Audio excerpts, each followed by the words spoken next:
आज हमारे सामने मकतब दारुल तरबियत के ये चंद तलबा जो मुकालमा पेश करने जा रहे हैं, ये मुकालमा हम तमाम अवाम से समाप्त करवाएं और अपने कारोबार और माल व जायदाद में साफ साफ मामला रखे और एक दूसरे के हुकूक को बराबर तकसीम करे, वरना क़यामत का दिन आने वाला है, इसमें एक दूसरे को एक एक रुपया चुकाना होगा। आज मौका है, अमल करेगा अदा करे, कल मौका नहीं होगा। मुकालमा और समाप्त होना। हमारे भाई बहनों ने तो बड़ा मसला खड़ा कर दिया।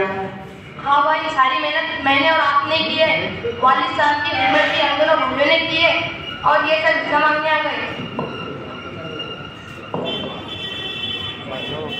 ये दोस्त हामिद और खालिद, आप दोनों भाई बड़े परेशान नजर आ रहे हो। हाँ भाई, सारी मेहनत हम दोनों भाइयों ने की है, अब दीगर भाई बहनें समझने आ गई। ये शरीर मसला है, इस मसले को मुफ्ती करा के हल करेंगे। चलो मैं तुम्हें दारुल इफ्ता ले चलता हूँ।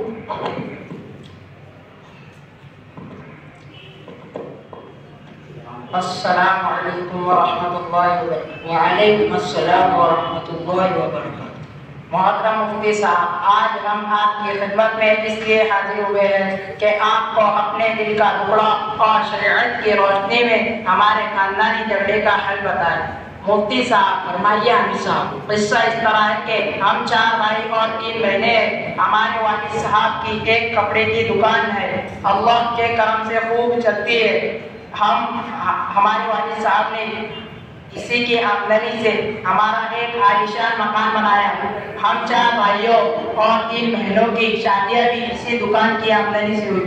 बहनें अपने अपने घरों को अपने शौहरों और बच्चों के साथ खुश है। ईद बारात के मौके पर जब वो हमारे घर आती तो वालिद साहब अपनी बेटियों, नवासों और नवासियों का खूब ख्याल रखा करते थे। 2 तकरीबन 10 साल से बैरून मुल्क अपनी बीवियों और बच्चों के साथ बरसरे रोजगार है। हम 2 भाई अपने वालिद साहब के साथ जब से होश संभाला कारोबार में उनका हाथ बढ़ाते रहे और हमारी इस दुकान की आमदनी का हाल ये था कि वालिद साहब ने इसी की बुनियाद पर शहर के अहम मकामात पर तकरीबन 10 प्लॉट खरीद रखे थे, जिनकी मालियत ये पूरा घराना चैन और सुकून की जिंदगी गुजार रहा था।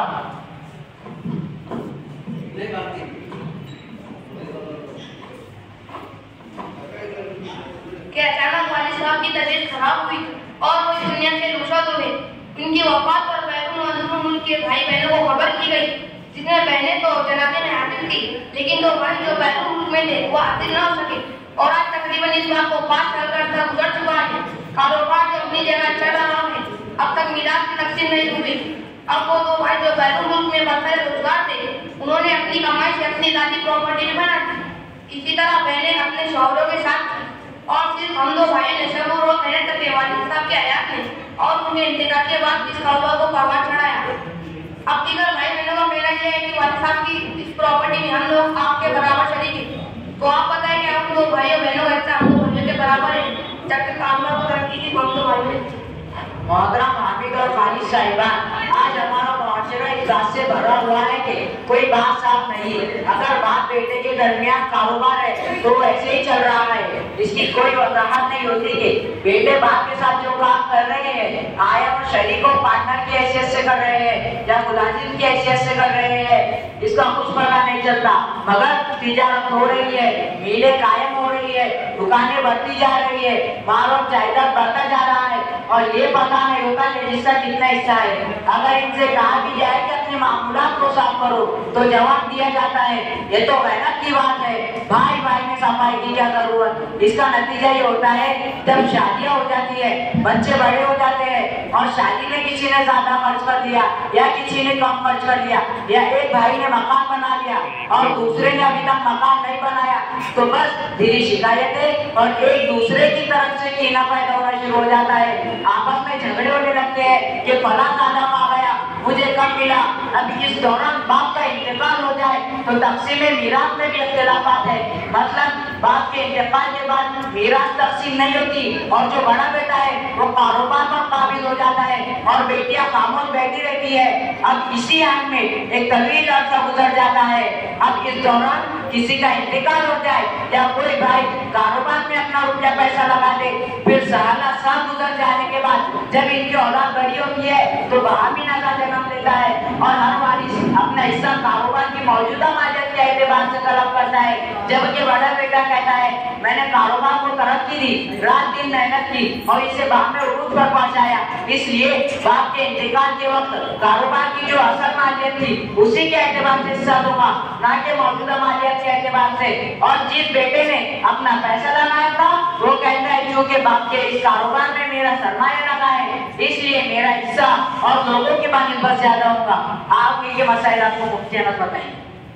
अब देखिए, वक्त पर मिराज को तकसीम न करने से वारिसों के दरमियान झगड़े खड़े हो गए, बदगुमानी पैदा हुई, गलत तरीके से एक दूसरे का माल खाना पाया गया। जैसा कि आप खुद इस मुसीबत के शिकार है और ये मुसीबत शरीयत इस्लाम की तालीम ताअशरुकल इख्वानी व ताअमरुकल अजाली, भाई भाई बनकर रहो और मामला अजनबी बनकर करो, क्योंकि शरीयत मामूलात की सफाई का हुक्म देती है कि कोई भी मामला हो, ख्वाह बाप बेटों के दरमियान हो या भाई भाई के दरमियान या फिर किस अजनबी के साथ हो, साफ साफ होना चाहिए कि किसकी क्या हैसियत है और वो इस मामले में किस कदर मुनाफे का हकदार है, ताकि आइंदा झगड़े पैदा ना हो। खैर, चूंकि आप दोनों भाई अपने वालिद साहब के साथ कारोबार में शरीक थे और असल कारोबार वालिद साहब ही का था, तो आप दोनों ने मेहनत व मुशक्कत से उसे परवान चढ़ाया, मगर आप लोगों ने अपने वालिद के साथ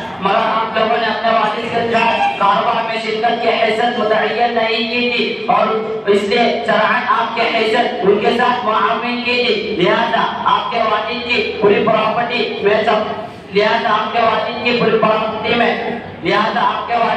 प्रॉपर्टी में सब वालिद का हिस्सा है। वालिद के इंतकाल के बाद आप लोगों ने मिरास को तकसीम नहीं किया और उसी से कारोबार को जारी रखा, तो इस सूरत में आपने कारोबार जारी रखकर जितना मुनाफा हासिल किया वो सब मुनाफा फासिदा कहलाएगा, जिन्हें उनके मालिकों को लौटाना वाजिब है और उनके मालिक तमाम वारिसें हैं। लिहाजा दीगर वारिसों को उनका हिस्सा मिरास के बखत मुनाफे में भी हिस्सा देना लाजिम है। इसलिए अब आप शरई एतबार से विरासत की तकसीम इस तरह करें, आपकी वालिद की पूरी प्रॉपर्टी और बैंक बैलेंस के कुल 11 हिस्से कर ले, जिनमें से हर भाई को 2-2 हिस्से और हर बहन को 1-1 हिस्सा दे दे। आप तमाम भाइयों से मैं इस बात की ताकीद करता हूँ कि अपने बहनों को भी उनका हिस्सा मिरास जरूर दे दे, क्योंकि शरअन आपके वालिद के तरके में उनका भी हिस्सा है, जैसा कि फरमाने खुदा बनती है। आगे के मसाइल आपको मुफ्ती अरशद बताएंगे। अल्लाह ताला फरमाते हैं, लिर्रिजाली नसीबुम मिम्मा तरकल वालिदानि वल अक़रबून व लिन्निसाइ नसीबुम मिम्मा तरकल वालिदानि वल अक़रबून मिम्मा क़ल्ल मिन्हु व कथुरा नसीबम मफ़रूज़ा, कि मर्दों के लिए भी ये हिस्सा है उस चीज में से जिसको माँ बाप या बहुत नजदीकी कराबतदार यानी रिश्तेदार छोड़ जाए, और औरतों के लिए भी यही हिस्सा है उस चीज में से जिसको माँ बाप या बहुत नजदीकी कराबतदार यानी रिश्तेदार छोड़ जाए, ख्वाह थोड़ा हो या ज्यादा, और जो हिस्सा है मुकर्रर के मुतय्यन है, यानी आप लोगों की मर्जी से तकसीम करना नहीं चलेगा। अल्लाह ताला फरमाते हैं यूसीकुमुल्लाहु फी औलादिकुम लिज़्ज़करि मिस्लु हज़्ज़िल उन्सयैन, अल्लाह तुम्हें हुक्म देता है तुम्हारे औलाद के बारे में कि लड़के का हिस्सा 2 लड़कियों के बराबर है। इन दोनों आयतों के तरके में औरतों की हिस्सेदारी और बहनों का भाइयों के साथ अपने माँ बाप के मिरास में शरीक होना साबित होता है। अगर आप भाइयों ने अपनी बहनों को हिस्सा नहीं दिया तो उनके माल को नाहक तौर पर खाना होगा, जो शरीयत हराम है, जबकि अल्लाह ताला फरमाते हैं ला ताकुलू अम्वालकुम बैनकुम बिल बातिल, तुम आपस में एक दूसरे के माल को नाहक तौर पर मत खाओ। और हुजूर सल्लल्लाहु अलैहि वसल्लम का इरशाद है ला यदखुलुल जन्नत जसदुन वदिया बिल हराम, वो जिस्म जन्नत में दाखिल नहीं होगा जिसकी परवरिश हराम की वजह से हुई। और आप सल्लल्लाहु अलैहि वसल्लम का इरशाद है मन अख़ज़ शिब्रन मिनल अर्ज़ि ज़ुल्मन फ़इन्नहु युतव्वक़ु यौमल क़ियामति मिन सब'i अर्ज़िना, अगर कोई शख्स जुल्मन किसी के एक पाली जगह पे ले ले तो उसको क़यामत के दिन 7 ज़मीनों का तोप पहनाया जाएगा। लिहाजा आप लोग अपने बहनों को हिस्सा शरई दे दो ताकि हरामखोरी और क़यामत के रोज़ आदत से बच सको। हज़रत मुफ्ती साहब, आपका बहुत बहुत शुक्रिया कि आपने हमारा काम हल्का कर दिया और शरीयत की रोशनी में हमारे मसले का हल फरमाया, और हमें ये समझ में आ गया कि अगर दुनिया हिस्सा नहीं भी देगी तो क़यामत के दिन देना होगा। अस्सलामु अलैकुम व रहमतुल्लाह।